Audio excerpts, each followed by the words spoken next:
Just as we start, maybe some of you do know, maybe you don't know, Richard and I were in class 1 together. So we've known each other about 14 years, and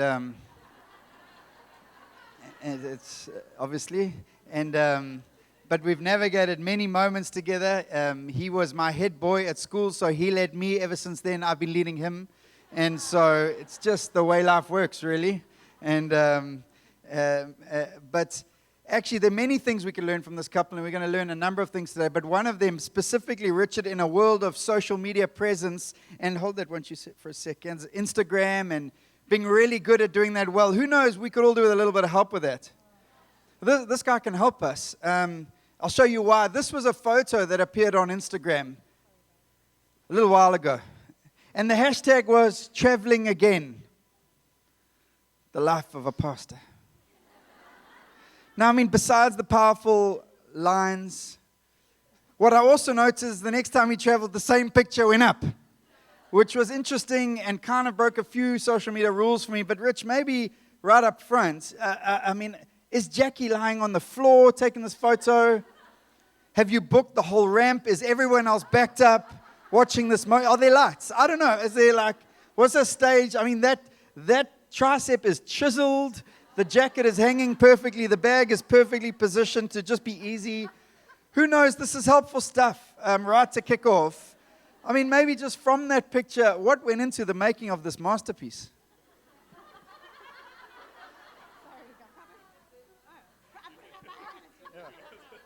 Again, it's a rise. Jaci probably made it happen. I think that's how we always travel. I'm always a few steps behind them.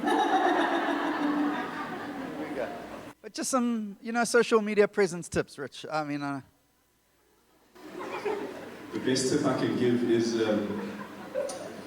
marry a wife who writes incredibly, gets thousands of followers, and then just keep tagging her and everything, and then they slowly migrate into your followership. But I have noticed they started to drop off because I can't keep up with Jax. But I have no idea about that. No idea. That was in the early days of Instagram. Wow. And we appreciate it. I was trying it on for size, I think. We really do appreciate your work. Well done. Anyway, that's not important at all.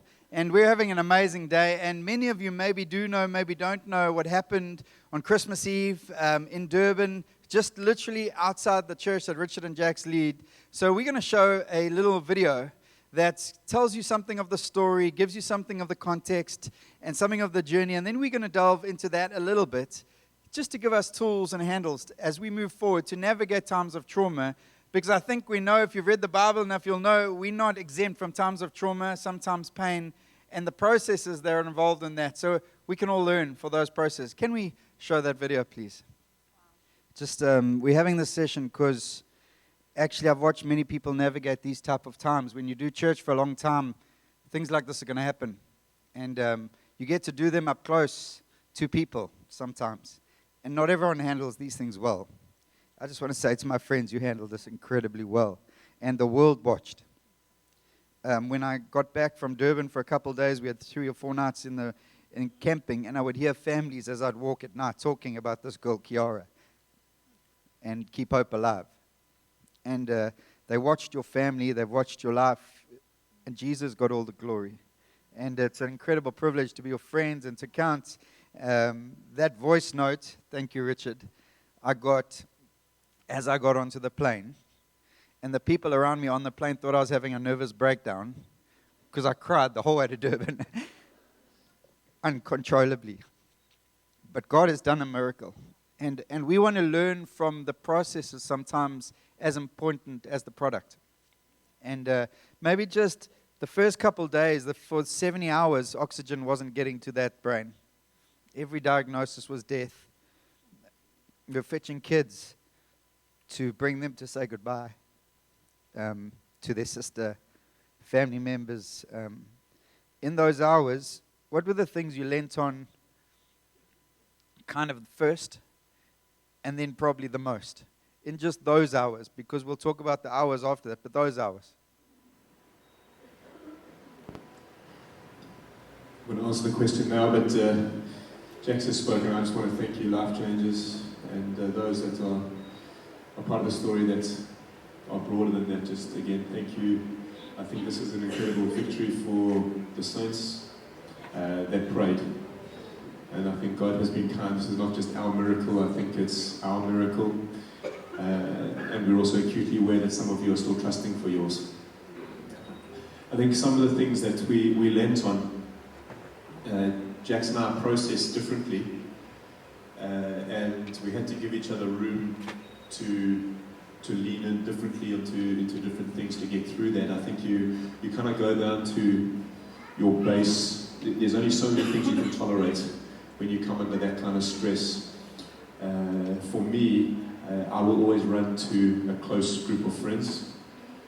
I need friends to lean on, and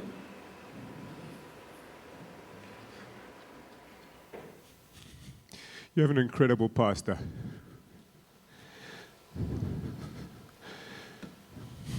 We've known each other for 34 years, and he jumps on an aeroplane on Christmas morning, leaves his family. Candice, thank you. Christmas lunch was different. Christmas dinner, Boxing Day, the next day, as VP, stood by our side with our family.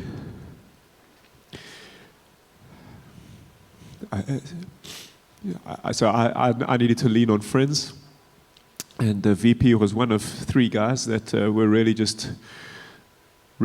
pivotal and critical in that moment. And so just very thankful, very, very thankful for that. I think one of the things that we also did was we needed to be able to allow others to bring counsel in when you go numb and you know that your processing is not, you think you're processing clearly, but you don't. And just who are those trusted friends that can put counsel into that space and put things into play? And so there were a couple of things that we needed. So I think like Jack spoke last night, just around Job, having friends that would just sit with you for 7 days. I had a group of friends that just sat with me. And when I wept, they wept. When I laughed, they laughed. They didn't put their emotions onto me. They allowed me to carry my emotions in the right time. And then Jax had the same through a group of friends. I think also just being able to have guys just stand a little bit in the gap, because it did become overwhelming. And I think, so for us, one of the overwhelming factors was just the attention. God decided to put a spotlight on this. We're so fully aware that our daughter was not the first daughter to have an accident. We are not the first family that got called in to say goodbye. We were not the first on anything, and yet God just chose to highlight this story. And so the attention that was on us and the number of people that came through can be quite overwhelming as they want to come with their emotions in the moment, and we may not quite be there. And so just to have a group of friends that were able to stand in that gap, just buffer us, and so we could deal with our emotions in our own timing and our own space, was really, really good. On Christmas morning, before I received the phone call, we had decided Jax was going to go to the hospital, and we believe in community. We believe that wholeness and health is found in community. We believe that God puts us into a family, and so we believe that we need to press in at all times. And similar to, when your body gets injured, blood runs to the pain, not away from the pain. So we need to run to the community when we are in pain. And so we had decided Christmas morning, my kids, the rest of my kids were all dressed. Jax was going to go to the hospital. We were going to go to church. We were going to go and have Christmas morning together, because we had a critical decision to make. Is what I've preached for 20 years real or not real? Do I proclaim healing in community and then back out, or do I run to community? And I'm just so grateful. That first day was, I'm kind of telling you what we're leading into, and you can interrupt me at any time. But on Christmas Day, I think about 300 people, they estimate, were standing in one little waiting room. And I'm amazed that on Christmas Day, 300 people and all their families would give up their Christmas lunches, their Christmas plans, and come and pray in a hospital room. And I think that's something to do with what family does. But it's also something to do with how you've invested your life. And so that's maybe a little teaching moment, but we lent on community, and the community was there, and they proved themselves to be trustworthy and being able to be lent on. And so we were very, very grateful for that. And then for me, I found that I needed Jesus to come alive to me through the scriptures. I needed a word of God from Christmas Eve at about 1 a.m. when Rich went to get Kiara out of surgery, went to receive her. I stayed home because we hadn't yet figured out that we needed somebody else staying in our home so we could leave at any given moment without our kids being unattended to at home. So I remained at home and just looked for a word from God and said, you need to give me something. And it was then that I got that scripture from Psalm 37 that says, keep hope alive as you long for God to come through for you. That scripture that carried us and those who prayed through that time. And I just found that I needed to do that a lot. I needed to keep going back to scripture. I needed to, when the waiting rooms were crowded, sometimes I could go and sit in ICU. Sometimes it's quite overwhelming, even to go into the bathroom cubicle and just find Jesus, let him be real. Even sometimes when in the waiting room, to just be sitting on the floor with my Bible and finding Jesus to be rock solid and real in the Word and able to stand by him. And so it was interesting. It was an interesting dynamic because as a married couple, we needed different things. And it was hard sometimes to think, why am I sitting alone next to my daughter's bed with the Bible? Where's my husband? Why is he sitting outside in the waiting room? Why is he not with me? And to have grace for each other in that moment and to try and understand there's no ways that he is not absolutely devastated and absolutely trying to process in the wisest and best way that he knows how. And so to just actually give each other the benefit of the doubt, both of us in that moment, where he would want me to come and sit with the people who'd gathered around us, and I would say, well, I don't understand why you don't want to come and be alone with Kiara and with the Word of God, you know? And so just to give each other grace and assume the best, assume that each other are doing exactly what is most helpful in the moment, and then to take turns. Like sometimes Richard was like, we're going out for a meal now, and I would leave my daughter in ICU in a coma and go out for a meal, and it felt wrong, and yet I knew it was so right because Richard needed me there. So that was an interesting dynamic, but those were kind of the things that we relied on, was community, and the Word of God, and times with him. And I think there was, in those moments you have some significant things. So for us, for our story, but this can translate, I think, into multiple traumatic and stressful situations. On the 26th of December, when they said, please prepare for the worst outcome, you can bring your family in to say goodbye, there was a moment where Jax and I were holding this terrible red form, which just says, do not resuscitate. Kiara had, during the night before, on I think it was Christmas night, her heart had started failing. And in the morning we were told that they'd resuscitated her, and so that's why she was still alive, and yet they'd resuscitated her in order to live a life in a vegetative coma. And so we had to decide, well, would we want you to do that again? Yeah. And Jackson and I had come to the place where we were going to sign that piece of paper to say, please don't resuscitate her. And in that moment, we were able to stand with Mark and with 3 other people that we really trusted, because we've invested our lives together. And they were able to stand around us and just give us such wise counsel in a moment when we were under huge duress and trauma. And the result of that moment was to put that down. We could always sign it at another time, but just to put it down. It wasn't the time to make that decision, which is not what would have happened if we had been on our own. And Sometimes I wonder what would have happened if we had signed it compared to what we have today, you know? And so I think I can't stress, I can't tell you enough how thankful I am for the years we've invested properly into a relationship when it has suited us and when it hasn't suited us, so that when we come to a moment like that, the scriptures say there's wisdom in the counsel of the godly. And we experienced the wisdom of Christ in the counsel of the godly in that moment. And I would want to say to you, I mean, the part of us being interviewed is not just to tell you what's happened to us, but to encourage you to say, what is your life going to look like if this were to happen to you? And I would say, if you do not have a counsel of the godly, if you do not have friends that you can have, that could help you in that kind of moment with absolute honesty, friends that can look you in the eyes and say, Richard, put that form down. I want to tell you, today is not too late to start, but you need that. Because how many decisions do we make isolated from the wisdom of the counsel of the godly, and then we reap the consequences of poor decisions that we've made under stress and trauma? Maybe just to move forward a bit, thank you, Janae. Why you bring it to me?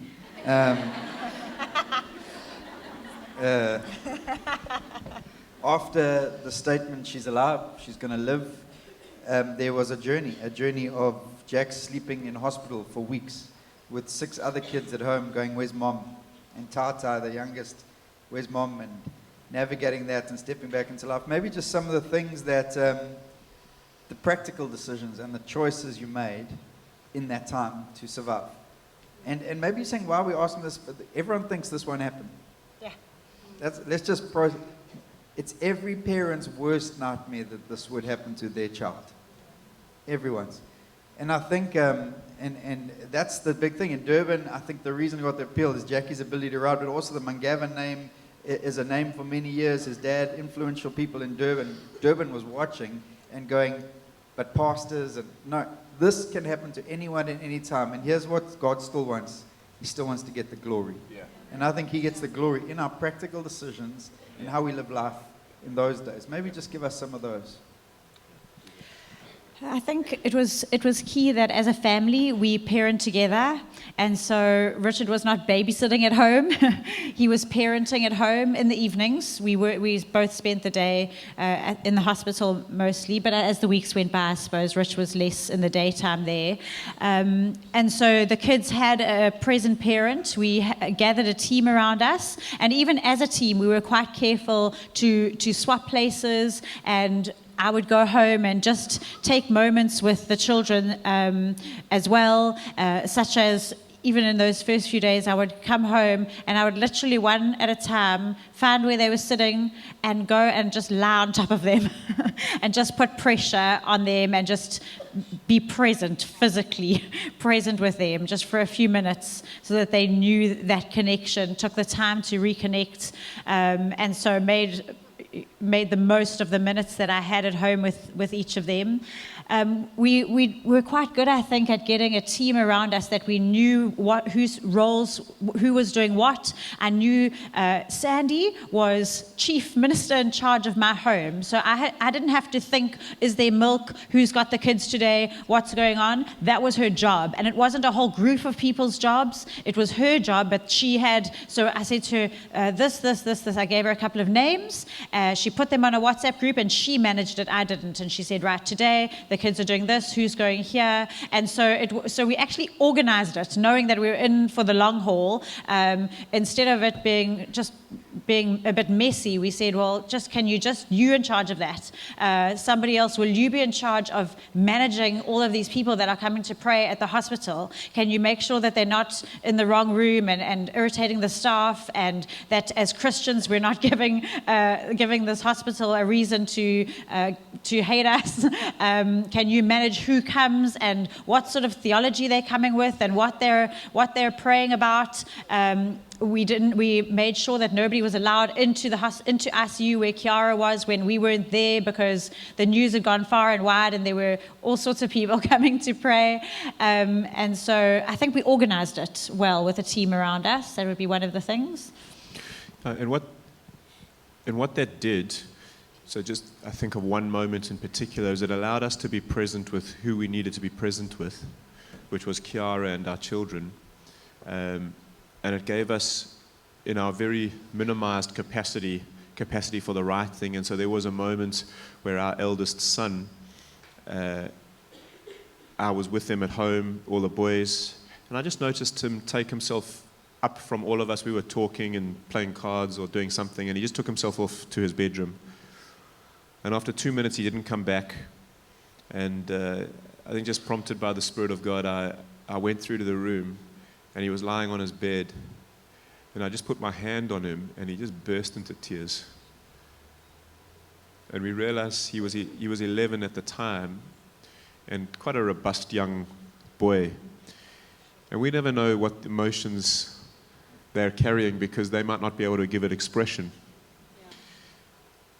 And I'm just so grateful that because of a community that we could rely on, I could do this. And I didn't have to counsel him in that moment. I just got to lie with him, and for 30 minutes, both of us sobbed our eyes out. Nothing needed to be said. And he got up, and he came and joined the boys, and it was part of his processing.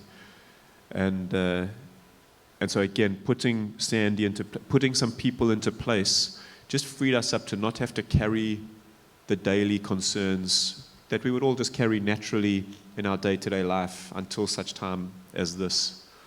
And so those are significant moments that I think have helped the family process really well.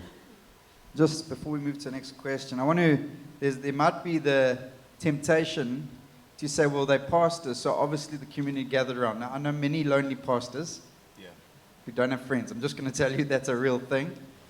I also know many people have incredible friendships who aren't pastors and can lean in.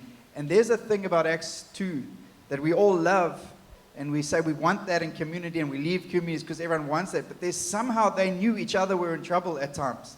They knew who needed, and they knew because there was real relationships that weren't formulaic, and they weren't systematized, and they weren't some sort of function of the church. They just loved each other. But you have to allow yourself to be loved. And so when I saw the Sealers take their kids, there's a naturalness to the 6 kids, the 5 boys going with the Sealers, because they'd always gone with the Sealers. Why do I say that? I say sometimes having only your wings over your kids is dangerous unless you can't be there one day. Yeah. Are there other people who can put their arms around your kids and comfort them and love them and care for them? Because granted, you are the gift given to your parents to parent them, but actually God gave them a community too. Yeah. Yeah. Things like actually allowing your kids to be babysat. I'm just going to be honest. Yeah. Because you're going to wonder why no one can step into your place when you can't be there, and then you get grumpy with community. But community can't jump in where you haven't opened the door. And I say that because the people I watch step into their life are not church members. They were their friends who've worked for years, and I know them all. So when Rich phones me and says, Rich Sealer's going to come collect the boys, I know Rich Sealer, I know the kids know us, and I know the kids are fine and okay with that. And you don't need to start navigating new paths.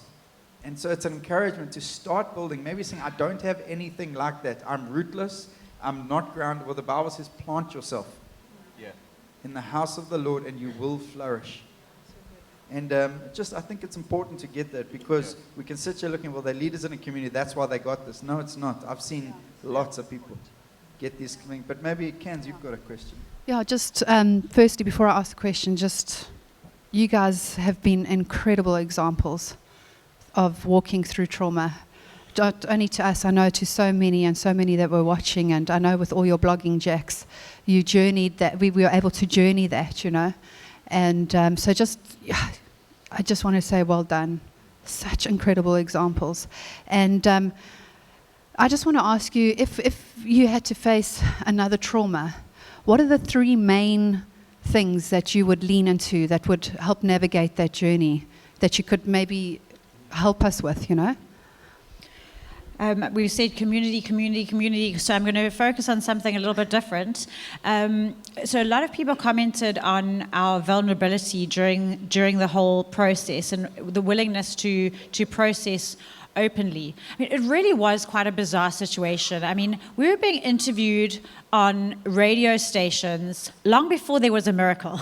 Kiara was news on the billboards of the lampposts on day 3. She was going to die. There was no. It was quite a bizarre set of circumstances, and we had to choose. And it's not easy because people are questioning your theology, and they're saying, "Why do you follow this God? I mean, he obviously is not in control. He obviously does not have only good things planned for you. Why would you do this?" And to continue to be vulnerable in our complete surrender to things that we don't always understand, and to just say, I don't know why.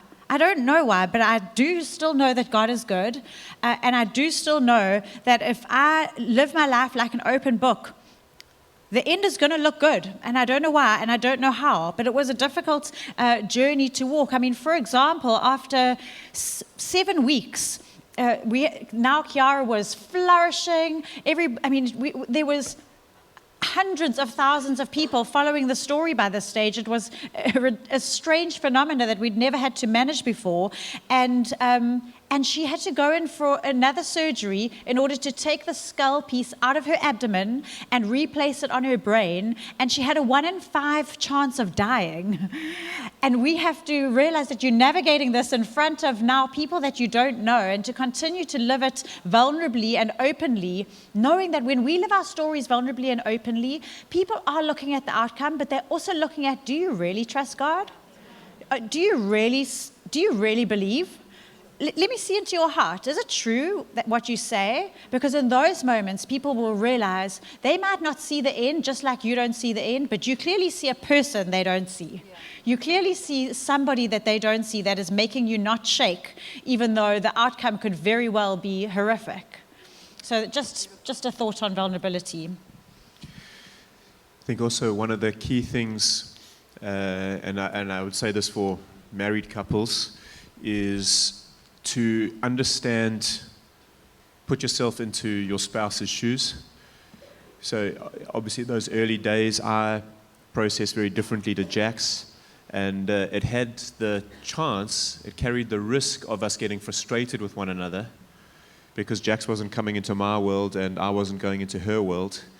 And so we consciously had to make time on a daily basis to keep those short accounts, to be processing. Sometimes it didn't happen on a daily basis, but there was really just stepping into, Jax, how does this make you feel? Talk me through what's going through your mind. Being a pastor, I'm aware that when we counsel people, so often it's just distance grows by lack of communication, and what happens with distance is slowly offense creeps in, and actually it was a very easy thing to resolve, is just my personality and Jax's personality process trauma differently, and we had to give each other room for that. I wanted to say something else. While you're maybe something thinking, you mentioned upstairs, the management of other people's stuff in the process, because it can become bigger than it should. So you've invited other people in big time. Hold that thought. Okay. I'm going to answer it. Okay. We've been friends for 34 years. He can do that. Second thing is, if you can tell me to put down a red form, I can tell you.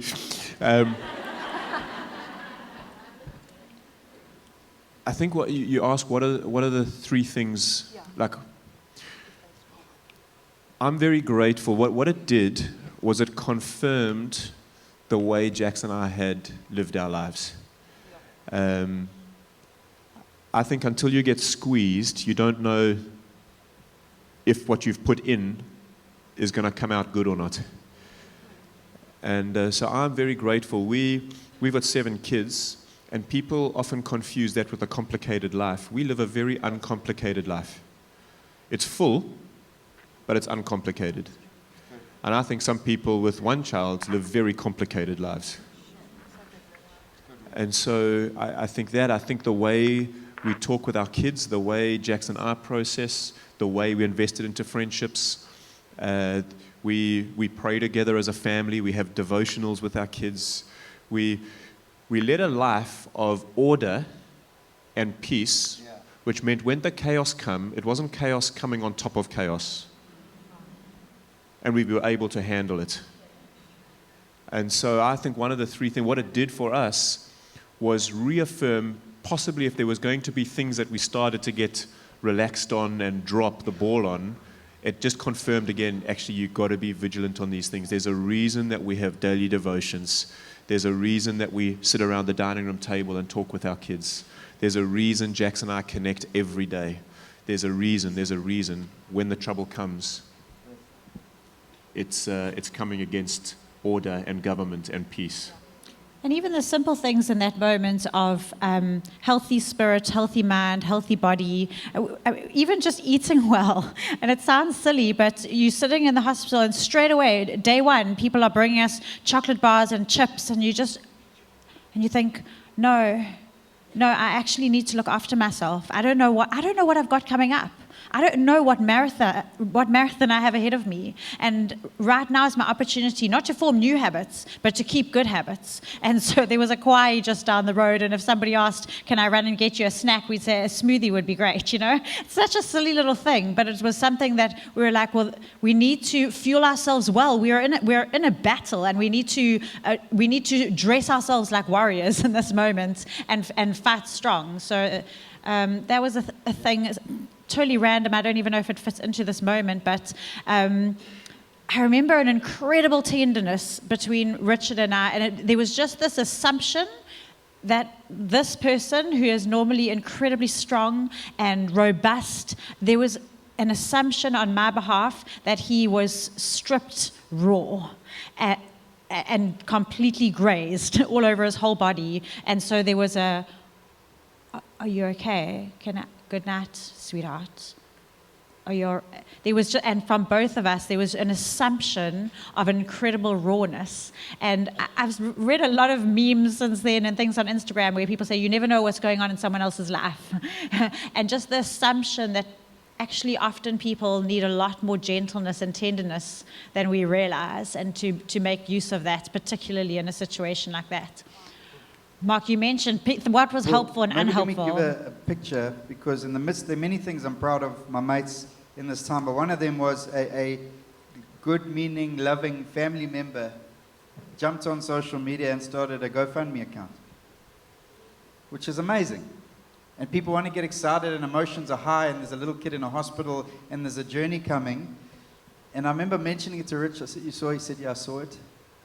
And then he engaged that family member and thanked them for their love and care, and put out probably one of the most profoundly wise and mature posts I've ever seen on Facebook around just, they're okay, God's okay, thank you for those who want to give, but managing both the delicacy of the person who in a desire to do something great and good, who loves you, and you don't doubt that, but also communicating to the world. There's this management of people around you in chaos that is essential, and you need to do that well.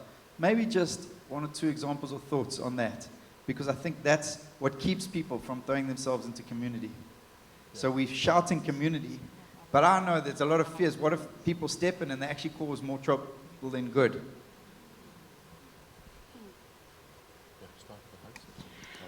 I'll give Richard a moment to think about that response. One thing that was big, and I think is helpful for all of us when somebody is going through something. People were arriving at all hours of the night and day in and day out, arriving, and as they saw us, bursting into tears, obviously wanting to come and say, I just need to give you a hug. When somebody is going through trauma, it's not about what you just need. It's not about you. Hashtag, it's not about you. We totally started a hashtag. It was very private, but we're like, hashtag, not about you. And so just in that moment, when you're wanting to love somebody, to read the moment, if you're wanting to support somebody in what they're going through, pick a cue of what they're going through in that second and respond to that. Because do you know that sometimes we are sitting there while our daughter is dying a few meters away and we're having a coffee break and we're actually laughing because our souls are whole. Our daughter loves Jesus and she's going to heaven, and we have stuff to be joyful about. And that does not mean that I've sat here shooting the breeze all day. I have been broken. I've been sobbing. I've been all of the things that I'm supposed to be in. Right now, I'm having a coffee break from having a mental breakdown. And for somebody to arrive and go, oh, I just need to give you a hug. And then they hug you, and then they just keep holding. And I'm not even hugging back. I'm like, wow, are you not reading the moment right now? I'm not wanting all of your emotion. And, okay, normally I'm far more polite than that.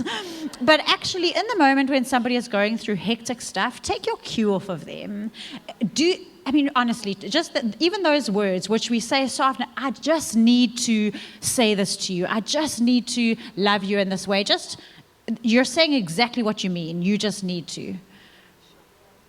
How can I help you? You look chilled right now. Do you need a coffee? When they said, as Rich said, laugh when he laughed, cried when he cried. I think that is huge in terms of being helpful. Actually just sitting there. And not feeling like you have to have all the answers. The girl who sat with me most of the time, Sandy, who was alongside of me, she said nothing. And she often went home and said to her husband, I feel like I've got nothing to offer Jackie. And meanwhile, to me, she wasn't verbally processing all the time. So I could mentally process. And after she sat there in my silence for 3 hours, I could say, I really don't know why God would blah, blah, blah, blah, blah, because I'd had the opportunity and the silence, and then she was there as a listening ear. So in order to just let the person who's going through the stuff lead the process and be there to support them in the right moments, I think was everything. And then there were a number of people who did not interrupt their lives, who we love so, so very much, and have lived life like this with them. And our relationship will never be the same again, because our lives have fundamentally changed. And I now know what they would do in that situation. And I love them, and we will continue to be friends. But I now know what they would do when I needed them the most. They would get in their car and drive and go on holiday. Nothing will ever change that. And one or two of them, we've actually had moments of sitting together and crying, and them saying, I cannot believe we drove away. We thought it was a good thing to do so we could help you next week, but that was a stupid thing to do. And others who were okay with that, and that has fundamentally changed our relationship forever. Yeah, I do think on that, you have a circumstance like this, and like many that you may be going through or have gone through, and there's that moment of vulnerability. There's a moment where everything opens, the heart is ripped raw, and then time goes on and it kind of closes over. And then people want to go back into that space, but you've missed the opportunity. And so I would encourage all of you to be that kind of friend that is like the blood that runs to the pain. When we are cut, blood runs to the pain, and be that. So when Mark didn't have to wait for my voice note. He knew from the 24th night, I need to get on the first plane on Christmas Day. Whatever planes are going out of Cape Town, I'm getting on that plane, because he was running to our pain, and that window doesn't open again. It's done. And our lives have moved on, and those that were in it, our friendship has gone even further beyond what it was, and those that weren't in it, unfortunately, a step apart has been taken. Mark, I think also, obviously with the GoFundMe account and those kinds of things, again, I sound like I'm a stuck record, but I really believe it. I think without the counsel of a few trusted friends, you can get swayed into all sorts of possibilities. And people mean well. People really mean well. And I think being able to keep your mind in that space of they mean well, but there are many who are just socially retarded. I can't say that? Not a good word. Inept. Are inept. Can we delete that from the recording? I think my speaking from the public platform is inept. No, people, because you know what happens in moments like that. So, sorry, that was just supposed to be a little light-hearted moment, intentionally. In high-stress situations, emotions govern reason. And so what happens is people mean well, but they're governed by their emotions. And what you need is you need to be able to process reasonably. And you need help in reasonability. And so the GoFundMe account. So the reason we backed out of that is because it seemed like a great idea that somebody wanted to do that. And then I think it was actually Mark, to be honest, who came and said to Rich, do you have need outside of your immediate community financially? And the truth is that we didn't. And for us to draw on people's heartstrings as opposed to our actual relational investment was unnecessary. We had relational investment where people were gathering around us to support us emotionally, financially, whatever support we needed, and it would continue. And so we actually didn't need it, and it didn't honor. We felt that because of how the church was being glorified in the way that they gathered around us, we didn't want to bring glory to human generosity as opposed to the church's relational weight and what that added to us. And so we just wanted to shift the focus.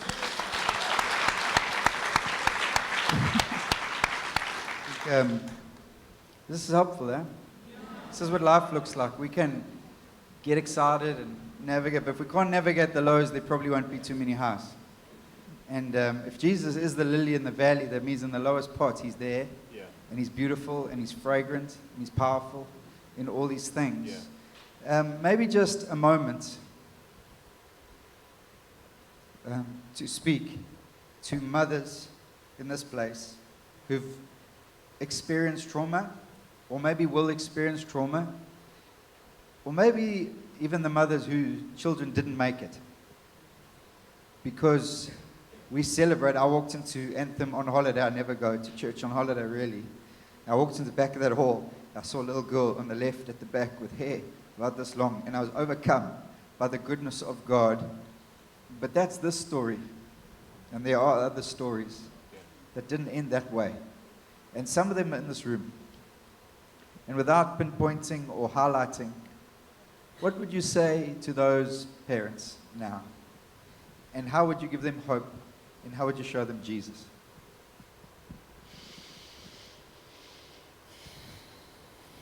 I would say that they are the bravest people in the world. And handling life this side of heaven involves complete and utter surrender.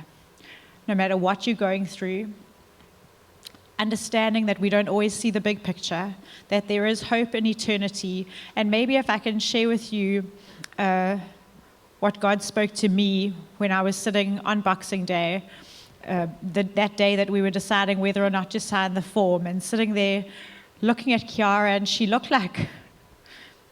didn't look like the good plans that God has for me or for her. It just looked like an absolute blur and an absolute mess. And I started to pray, and I said, God, you have to help me understand how you bear looking at me in pain. I'm your child, and I can't bear looking at my child in pain, and you're looking at me. How do you handle this? You need to open my eyes. And again, opened my little Bible and started to read through Romans, and he started to show me in Romans, it speaks about the suffering of this world and all of creation standing on tiptoe, yearning for that day, that one day we are going to be completely and utterly restored, even the restoration of our bodies. And how as earth and as people, we are in labor right now for something that is absolutely beautiful. And it says, but hope means that we need to wait for what is still unseen. And as I started to read this and started to understand what was coming, that our hope really was in the future, I felt like, do you remember those ancient old 3D posters? Not the today 3D movies that you can kind of see the picture. These 3D posters were a complete utter blur. It looked like somebody had splashed paint onto a poster. And then you look through it at a distant focal point, and this mess starts to create a picture, and in the far distant, just before your focal point, is the Eiffel Tower normally, and it starts to make sense. And at other times, you still have to keep your eyes on the distant focal point, but the picture that starts to come is just behind the poster, and it's a picture of a man's face. And I realized that as I looked through into eternity, Kiara was right in front of me, and I looked, and I started to see eternity, but this mess was the colors that was making the picture. This very mess of my baby girl on her deathbed with no oxygen in her brain was the picture of that was the color and the mess that was forming the picture. And as it started to become really, really easy to see her later this afternoon dancing in heaven as I looked at the distant focal point and could see the Eiffel Tower picture. And actually, when our picture is for now, when Kiara's healing started happening, it was very, very difficult to me to hold on to the hope that God gave me that day. Because if you've ever experienced those posters, whenever the picture starts to form just behind the poster, that face one that's really close, you want to bring your eyes here and look at it and enjoy it. But as you look at it, you lose it completely because you've taken your eyes off of the actual focal point. Yeah. And I realized in that moment that actually, when we have our eyes on the right place, our focal point is correct, the picture comes into play. And your picture may be there. And if you have your eyes on the right focal point, for me it was easier to understand that picture. And this one was actually very difficult, even though I'm very grateful that it was our story. But in that, you have to completely and utterly surrender to the fact that you cannot look at the mess. The mess looks like mess. But can you trust God to look all the way through it and let the mess start to form a picture? It was in surrender that we won our victory. It was this whole thing of Kiara waking up, that was amazing. But it's the victory of the surrender and standing in the face of death. The roar of death and the roar of the Lion of Judah, and not running from that battle as you're not actually a part of it and the roar is going on over your head, and to say, I know who wins. I stand. I surrender. I'm not going to try desperately hard to make sense of this mess. I'm going to look into the distant future and trust you that you're going to bring something beautiful of it. Surrender is the only word that I have.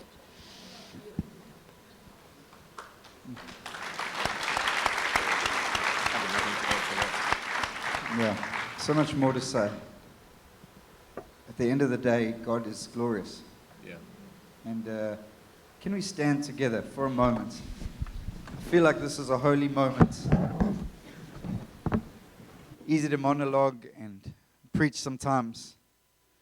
Sometimes as a preacher, you're preaching things and you're standing there preaching going, God, I'm choosing to say this because your word says it, not because I've lived it or even right now feel it. That's just the honest truth. It's called faith. It's going to hurt. It's going to flabbergast some people. It's going to make you misunderstood by many. There will be judgment with it. There will be challenges that come along with it. But it's called faith. It's not going to make sense.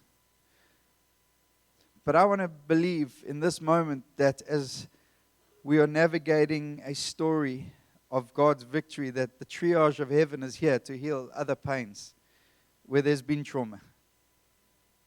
I've realized I am a pastor. I spend my life with people. I love sitting with people. And I believed a theology that Jesus was enough, so I never had to talk to anyone until I realized I actually had to talk to someone about some things. And when I sat with a lady, I felt 100% when I walked in. After 3 minutes, I was crying like a baby, a mess on a couch, helping me through stuff.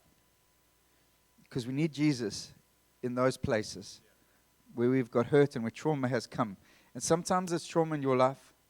Sometimes it's trauma of others in your world where you've loved that comes into your world and causes pain and story. But there's the triage of heaven. There are the love of Jesus, the power of His Spirit to heal and bring wholeness so that you can run back into the fire again. I love that song, There's Another in the Fire. That whatever fire we're in, Jesus is there. Whatever fire you are in right now, if you will look for Him, you will see Him. Because He's with you. He loves you. Can we close our eyes just for a second before we just rush on? I don't know why I've got that idea of the triage of heaven is here for those who've had trauma. And I don't think the tears in the room are just because of the Mun-Gavin story. I think the tears in the room are because the story is closer to home for many. But unless you allow that space to be invaded by the grace of God, the healing of heaven cannot come. I'm not saying God can't, I'm saying we don't let him. It might be a relationship that is a mess, and right now it's abuse and pain. That's called trauma. It might be the loss of children in the womb. It might be the loss of grown children with personalities and characters who you loved being around, and they no longer allow around. It might be the pain of a spouse that is gone. It might just be circumstances and situations that got so big and you crumbled. And you hear of people who stood and they made good decisions, you didn't. I want to ask you to now to allow heaven into those places as we stand in this holy moment, and first and foremost give glory to a glorious, magnificent God, and then ask him to strengthen his daughters, to love his daughters, to heal his daughters. You hold that key. You hold the key. Can we close our eyes just for a second? All I'm asking you to do right now is have the courage to open the door. Will you open the door to Jesus? Will you open the door to the Father of all comfort and compassion? Will you just open the door to the Spirit of God who heals and brings freedom and joy and life where there is death, darkness, and brokenness? Will you open the door, and with the smallest amount of faith that you might have, say, Jesus, will you come in to that cavern of my heart right now? Maybe it's a 50-year-ago scenario you've pushed so far back you think it's gone, and yet it still dictates your every response and step. Right now, I ask you for one act of faith. Say to the lover of your soul, Jesus, I open the door. Father, I open the door. Spirit of God, all I have strength to do is open the door. Would you come in? And we're just going to be quiet for the next 30 seconds, and I ask, let faith arise in this room to open the door.